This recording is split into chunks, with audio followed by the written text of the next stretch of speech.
नमस्कार विद्यार्थी मित्रांनो, स्वागत आहे आपलं यूट्यूब चॅनल ज्याचं नाव आहे मोहित मोटिवेटेड एक्झाम चॅनल। आज आपण बघणार महाराष्ट्र शिक्षक पात्रता परीक्षा म्हणजे महाटेट 2024 रोजी झालेल्या पेपर 1 मधील प्रश्न। चला तर मग सुरुवात करूया व्हिडिओला। सुरुवातीला व्हिडिओ आवडल्यास व्हिडिओला लाईक करा, कमेंट्स करा, जास्तीत जास्त व्हिडिओ शेअर करा आणि चॅनलला सबस्क्राईब करायला विसरू नका। चला तर मग सुरुवात करूया व्हिडिओला। सुरुवातीला आहे मराठी विभागातील प्रश्न। उत्तरा दिला आहे प्रश्न क्रमांक 1 ते 3 साठी सूचना।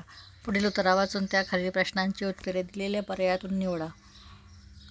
उत्तर आहे आपल्यासारख्या सामान्यांना शब्द वाचूनचे संवाद भरवणारे नाही की परवडणारे नाही। आपल्याला कठीण, साधे, सरळ, वक्र कसे का होईना पण बोलणे आणि ठणठणीत बोलण्यास हवे असते आणि या बोलण्याचे किती अनंत प्रकार असतात। व्यक्ती तितक्या प्रकृती अशी म्हण आहे, त्या चालीवर माणसे तितकी बोलणी अशी म्हण बनवायला हरकत नाही। बोलका संवाद असे आपण म्हणतो, पण समाजात वावरताना या तथाकथित मोकळ्या संवादावर कशी आणि किती बंधने पडतात ते पाहिलेच पाहिजे। म्हणजे गंमत वाटते। मित्रमंडळांशी गप्पा मारताना आपण खूप मुक्त मोकळे असतो अशी आपली समजूत असते, पण ती खरी असते का?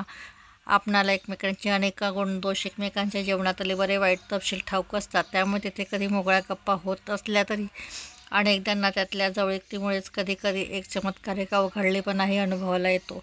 एकमेकांची मते, आग्रह, दुराग्रह ठाऊक असल्यामुळे मतभेदाचे अवघड विषय बहुधा आपण शिफारशीतून टाळतो। वृत्तीतली हळवी जागा स्वाभिमानाची ठिकाणे माहीत असल्यामुळे बोलताना त्यांना कुठे धक्का लागणार नाही, समोरच्या व्यक्तींचे मन दुखावले जाणार नाही याची सतत काळजी घ्यावी लागते। या उत्तरातील प्रश्न बघूया। व्यक्ती तितक्या प्रकृती या म्हणीचा अर्थ कोणता? पर्याय आहे सर्व व्यक्ती सारख्याच स्वभावाचे असतात। व्यक्तींच्या आचार विचारात भिन्नता असते। सर्व व्यक्तींमध्ये साम्य असते।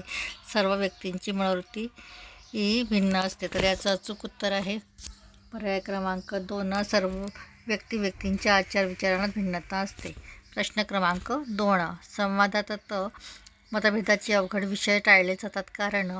पर्याय आहे एकमेकांची मते ठाऊक असतात, हट्टी स्वभावाची जाणीव असते, स्वभावाची ठिकाणी माहीत असतात। तर पर्याय आहे फक्त अ बरोबर, फक्त ब बरोबर, फक्त अ आणि क बरोबर, फक्त अ ब क बरोबर। तर याचं अचूक उत्तर आहे पर्याय क्रमांक 3, फक्त क, अ आणि क बरोबर। त्यानंतर बघूया उत्तरावरील प्रश्न क्रमांक 3, उत्तरानुसार संवाद साधला की कोणती दक्षता घ्यावी? पर्याय आहे समोरच्या व्यक्तींचे मन दुखावले जाणार नाही याची, स्वतःचेच म्हणणे खरे करण्याची, नेहमी स्वहितास प्राधान्य देण्याची, समोरच्या व्यक्तीच्या दोषांकडे दुर्लक्ष करण्याची। तर याचं अचूक उत्तर आहे पर्याय क्रमांक 1, समोरच्या व्यक्तींचे मन दुखावले जाणार नाही याची।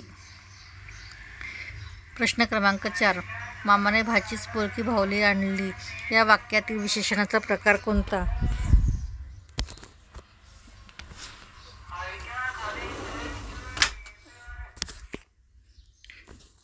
पर्याय आहे गुणवाचक विशेषण, संख्यावाचक विशेषण, सार्वनामिक विशेषण, धातुसाधित विशेषण।